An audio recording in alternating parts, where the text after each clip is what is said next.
Disclaimer, if you have any believing children, now's the time for you to put in a headset or save this video for later. Welcome back to my channel. My name is SewRena, and in today's video, I am going to be doing a little bit of a story time while I sew up an order for my Etsy shop. This is definitely not like my usual videos, but I was super busy filling orders for Small Business Saturday, and I still wanted to connect with you guys. So if you're interested in hearing me out and just spending some time with me while really I'm just procrastinating because I should be cleaning up my sewing room, then go ahead and like and subscribe. Thank you to everyone who's ever purchased from my Etsy shop, shared my shop, liked, subscribed, all of the things. Everything that you guys do to support me and my channel means the absolute world to me, and I'll never really be able to express that because I am no poet. But I do want, and I hope that you understand how much I do appreciate all that you guys do. So anyway, let's get into the video. If you're wondering why we're doing a story time today, it's because I'm procrastinating and you guys are helping me. I should be cleaning up my sewing room. I can hardly see the floor, but I decided to do something I never do, which is a made to order for my Etsy shop. Shout out to Kristen for helping me procrastinate as well. I should be cleaning up, but I don't want to. I would rather craft, I guess. So you guys are going to come with me while I talk about how I became a very Santa forward household, even though my children do not believe in Santa Claus. And I think this is kind of funny because I started thinking about this a lot as I was preparing this order and filling so many others. Growing up, I believed in Santa Claus. I don't know how much I believed in Santa Claus and in what way. Like, it's to some degree, I always kind of knew that he probably wasn't real, but like at the same time, I believed in like the spirit of Santa Claus. But either which way, I believed to some degree, and I really enjoyed the idea of believing. But one thing for me personally as a parent is I didn't enjoy the idea of lying to my children. Also, I feel like I'm creative enough that I can still provide them the whimsy of any other kind of holiday or figure without lying to them.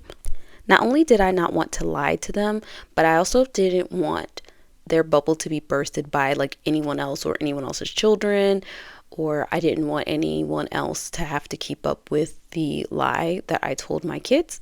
So we just decided we were going to be a Santa-free household. But if you've been watching me since at least last year, then you know that we are a Santa household to a degree. So I'm going to talk to you about how that ended up being the case anyway. And so basically we try to keep Santa Claus away from our household, our children, whatever the case may be.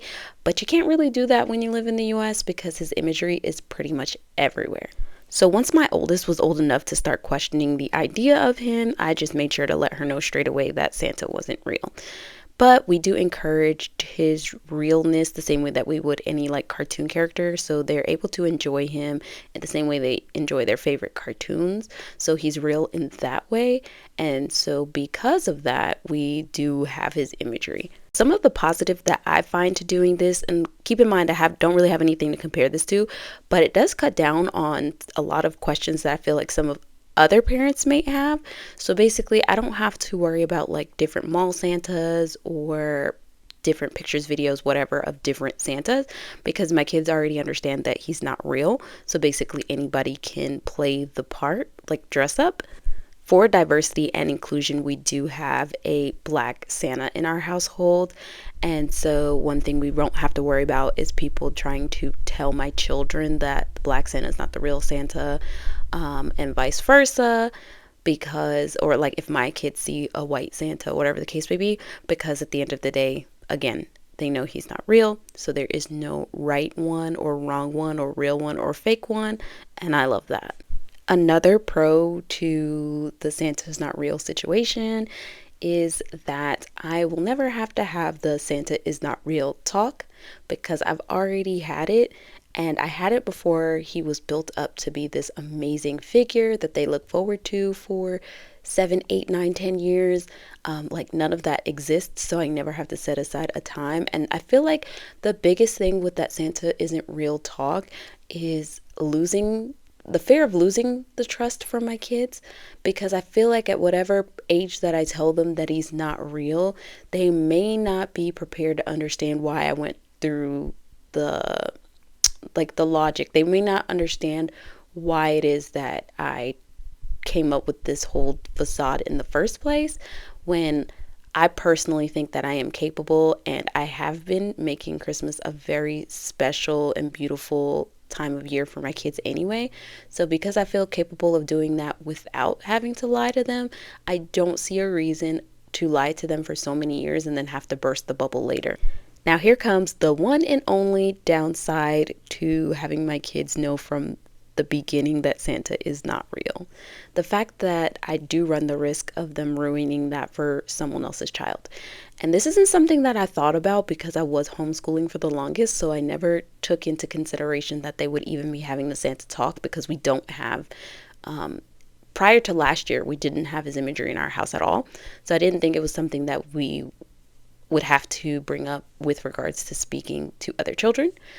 But it comes to find out that it will come out whether you bring it up or not. So that's the only downside. And I've had extensive talks with my school-aged child that some parents have told their kids that he's real, and we're not going to tell them otherwise. We're going to allow them to have that special moment, because their parents will tell them the truth when they're ready, and my kids seem to be okay with that.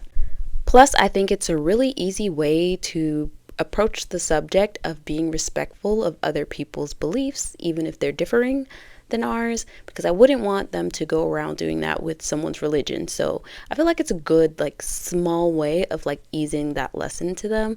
So in some ways, it was really good that I didn't tell them, because I don't know when I would have approached the subject of being accepting of other people's religions and beliefs.